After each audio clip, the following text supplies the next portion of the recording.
Standard 9th, Subject Geography, Chapter number 1, Distributional Maps.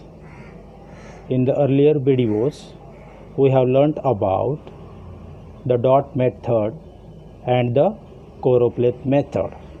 Here, in this video, we are going to learn about the isopleth method. In contour maps and isobar maps in earlier classes, the distribution was shown with the help of lines showing equal values. When the distribution of variable is continuous, then the isopleth method is used to show its distribution. For example, altitude, temperature, rainfall, etc. For these maps, we need to obtain the accurate data regarding the altitude, temperature, and rainfall of some places in a region. It is assumed that the difference between the altitude or rainfall of two places changes at a uniform rate. The sub-administrative unit are not taken into consideration here. Statistical data belongs to the respective places. Such data is known as point-related data. Values of the variables are written on the map at their respective locations. If the data for more places is available, mapping of the distribution can be done more accurately. Now the explanation of isopleth method, which is very important thing in isopleth method, as you already learnt that in dot method, dot is very important thing. You also knew that in choropleth method, the tint of colors we use is very important. And in isopleth method, we use isolines, which is very important thing. Which variables we use in isopleth method?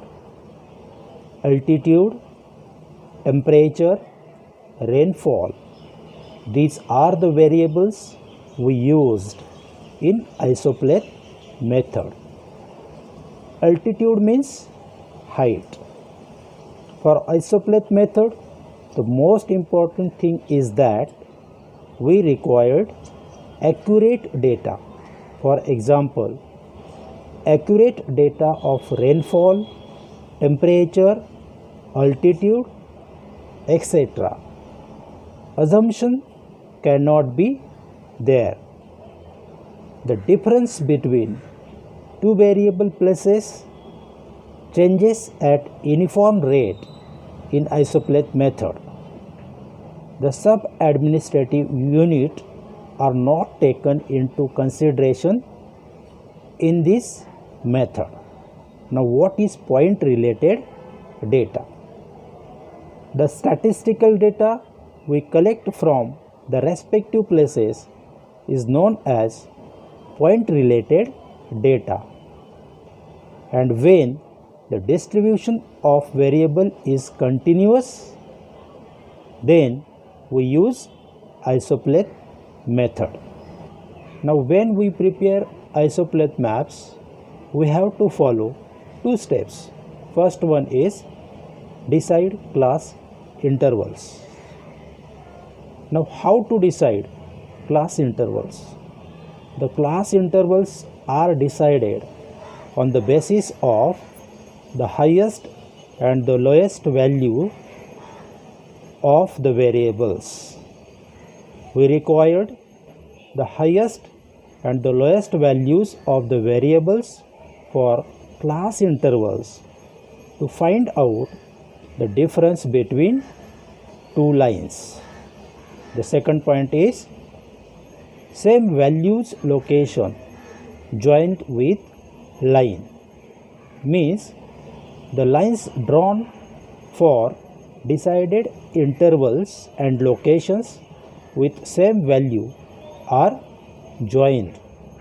So we draw the lines for the intervals, and with this help of lines we connect the places of same values. So here we come out with two conclusions. First one is closer the lines, second one is away the lines. Closer the line means change in variable is more or steep. Away the line means the distance between the two lines is more, then the difference is less.